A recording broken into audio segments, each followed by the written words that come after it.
May the 4th be with you. That's right, it's Star Wars Day, May 4th, 2020. Hey, speaking of cool things in space, last night I happened to be outside about 9 o'clock, and I look up at the sky, and I can see a satellite going across. Cool, that's always kind of neat. And, oh, by the way, how do you tell it's a satellite? Okay, 1, it's moving. Okay? 2, it's not blinking. Airplanes blink.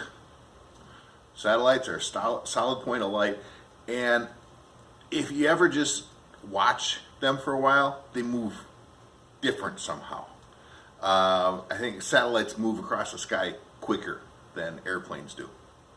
So anyway, I see a satellite go, and then I'm kind of watching it go across the sky, and I notice there's another one following like right behind it. And I watch that for a while, and I get this idea in my head, and I watch, and there's another one coming. So, you might be aware of this or not, Elon Musk's company, SpaceX, is in the process of launching this satellite network. And they're actually looking at launching overall thousands of these mini satellites. And they got quite a few up already. And eventually these satellites, what they're doing is they're launching this as a brick of satellites, and it goes into orbit, and then the brick separates into dozens of satellites that very gradually spread apart from each other to go into slightly different orbits around the Earth.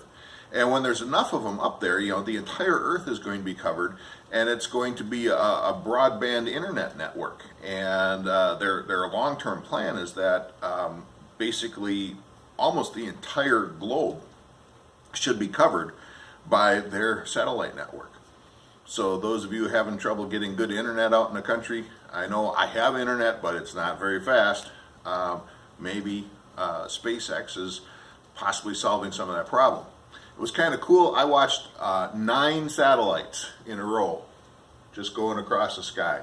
One would be going, and I could see the next one coming, and I could see the next one coming. I think I could see about 3 or 4 at a time spread out. And I don't know, I may have missed a few in the beginning, but I counted 9 moving across the sky. Just kind of cool. All right. Flip side of that, if you're an astronomer and you're going out and you're trying to look at astronomical phenomena, and these satellites are going across, it can be kind of annoying. So there's pros and cons to everything.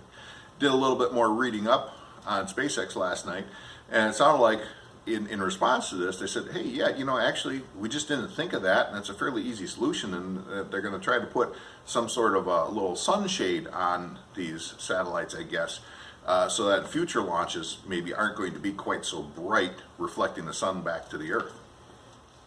All right, let's go on with today's topic. Learning targets. I can describe how volcanoes form at convergent boundaries, divergent boundaries, and hotspots. Okay? Those are 3 main areas where we find volcanoes on Earth, and I want you to be able to describe the mechanism. By the way, some of you have commented to me that there's been a little glare on the screen, so I've shifted the angle of my camera here today, hoping that maybe it's going to be a little bit better. I'd appreciate the feedback on it if you can tell me if it's better or worse. So yeah, we're continuing what in class I would have still, originally I had earthquakes and volcanoes in the same unit, and I called it Unit 6. I've really kind of separated it now, but I just call it 6A and 6B, so volcanoes, 6B. I'm not going to show you this right now, but this is a little video out on YouTube, and some of you have probably seen it. I think it was a short animated clip that was some Pixar movie. Had this as a little short at the beginning, I believe. I don't remember which one, but here's the address if you want to go look. It's so cute. It makes me smile every time. But talking about the love of 2 volcanoes, they're I love you, that kind of stuff. It's sweet. So here's a map of volcanoes on our Earth. And you notice that a lot of them kind of seem to form along lines. And it's where we have plate boundaries. So like this guy down here, this is a convergent plate boundary, okay? This plate over here is sliding underneath this plate here.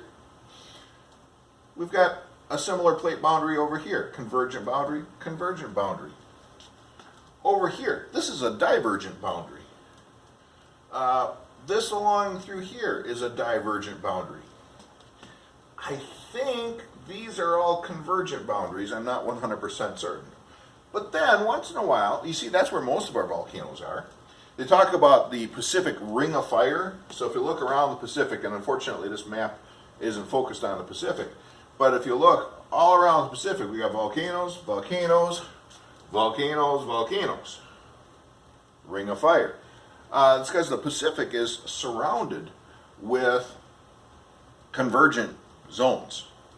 And so overall, on geologic timescales, the Pacific Ocean is getting smaller. It's going to get smaller and smaller and smaller. Meanwhile, the Atlantic's getting bigger. But you got this, like right here is Hawaii. And Hawaii is out in the middle of the Pacific Plate. And yet it's got volcanoes. So there's got to be a different mechanism for that. All right. So let's talk about convergent plate boundaries. Now, we've already talked about these plate boundaries. And honestly, we've already talked about volcanoes some with it. But let's just review. Here's a piece of plate. Here's a piece of plate. And they're coming together. This plate's more dense. So it could be that this is a ocean crust and this is a continental crust. Or it could be that this is an older piece of ocean crust that's more dense, and this is a younger piece of ocean crust that's less dense. But this piece is, because it's more dense, tends to slide underneath this one. And along this front edge, this guy's going to buckle up in some, so there's probably going to be some mountains here.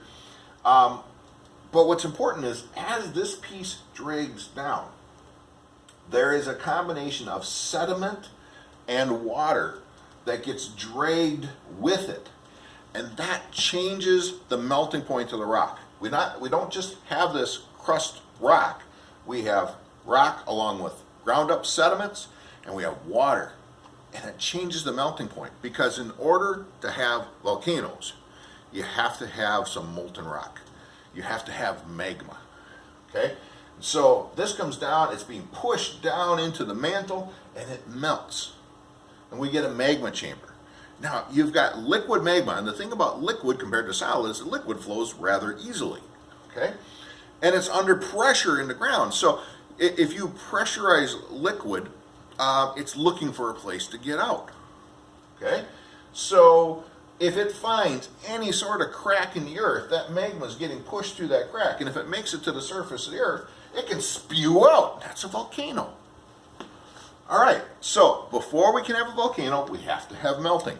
The mechanism for melting here is because this is being pushed down into the earth where it's hot, okay, that's one, but it's the composition, the combination of water and sediments mixed with that crust changes that melting temperature and creates that magma chamber. Where on earth do we find that? How about the Aleutian Islands off of Alaska? I'll back up to my map here. Hopefully you know your geography a little bit. You recognize the United States, up here's Canada, and here's Alaska, and there's this chain of islands off the southwestern tip of Alaska. And what's happening is the Pacific Plate is moving under part of the North American Plate there, and so you've got that boundary, and where the Pacific Plate is sliding under, it's melting, and that magma is pushing up, and it's creating this whole chain of islands. I want you to notice, too, that the volcano isn't right at the edge of this continent. The melting happens as this gets pushed down underneath, and so the volcanoes actually occur some distance inland. So, this might be ocean out here, you got some continent, and it's not right on the coast often, it's further in. If this were a piece of ocean crust, well, then some distance from the boundary here, you're going to get this line of volcanic islands. All right, there was one. Now let's look at a second one. Divergent plate boundaries. So here we've got a place where the convection in the Earth is rising and moving to the sides, and it's splitting apart here. And that motion has caused a crack in the crust of the Earth, and this crack is moving apart. And it gives us a different mechanism to create the melting. Okay? And the first one, it was because we were dragging the water and sediments along in. Here, it's more about pressure. If you've got this hot rock in here, and you crack open the earth above it, you're lowering the pressure. And it turns out that pressure is kind of like a cap sealing it together. It keeps it in a solid state. And so when you release the pressure, it allows it to melt and go to a liquid state. It's a different change, but you can almost think like a soda can. In the can of soda, in this case, you've got liquid, but when you release the pressure, some of the liquid turns to gas, and you get all those bubbles. Kind of a similar thing, only instead of liquid to gas, here we've got solid going to liquid. When we crack open that earth and release the pressure, some of it melts. And now we've got a magma chamber, and that magma chamber can spew out. Okay, so what happens on a continent, this might create a rift valley, so you actually get where the valley falls in, but then the volcanoes come and fill things up. Point out to that. Let's see. I'm going to go back to my map here real quick. So right here, if you look, it's like this giant line breaking off part of Africa. And that's a divergent boundary. The Africa is actually cracking apart, splitting apart. And this piece is moving kind of this way, this piece is moving this way, and this piece is moving this way. And so you get the crack, which there may be places where there's valleys, rift valleys, but eventually that crack gets big enough and the pressure is released and magma starts filling up, and we've got lots of volcanoes along there. If it's in the ocean, you get this mid-ocean ridge. So the earth is cracking, it's spreading apart, volcanoes form in. Once in a while, those volcanoes get big enough that they break the surface, and the entire island of Iceland up here is this crack where volcanoes are filling in between two continents. There's actually a place in Iceland, I've seen pictures of it, where there's a bridge across this valley, and it's called the bridge between continents because one end of the bridge is on the Eurasian plate and one edge of the bridge is on the North American plate. I guess in our human time frame it might be okay, but in the long-term geological time frame, eventually that bridge is going to fail because those two continents are getting further apart, and you can only stretch a bridge so far. All right, so I'm giving you an example: mid-ocean ridges, rift valleys. These are examples of divergent plate boundaries. Iceland is a specific example on Earth where we have volcanoes forming in a divergent boundary. So we got one more. I pointed out that Hawaii is in the middle of the Pacific Ocean. It's nowhere near the edge of a plate boundary, and yet there's volcanoes. So here's the thought on this. It's called a hotspot. So let's imagine that in the Earth, we again have kind of like the divergent boundary where we have uprising convection, splitting and moving to the sides. But let's say the Earth hasn't actually cracked open there. Okay, so it hasn't actually cracked apart and created this divergent boundary. We've got just convection that's taking place kind of under the surface. But the thought is, this is bringing really hot material, it's called a mantle plume, from deep within the mantle, heat all the way from the core, coming up along the mantle, rising up. And that's enough extra heat to melt some rock, create a magma chamber, and the magma chamber actually sort of in a way melts or burns its way through the crust and creates a volcano. Now, the Pacific plate is moving. So let's say here's my hot spot, and the Pacific plate moves across that, and the hot spot burns through and makes a volcano. But the Pacific plate keeps moving, and so eventually the hot spot burns through and makes a new volcano. And the Pacific plate keeps moving, and it burns through and makes a new volcano. That's why we've got this chain of islands called the Hawaiian Islands.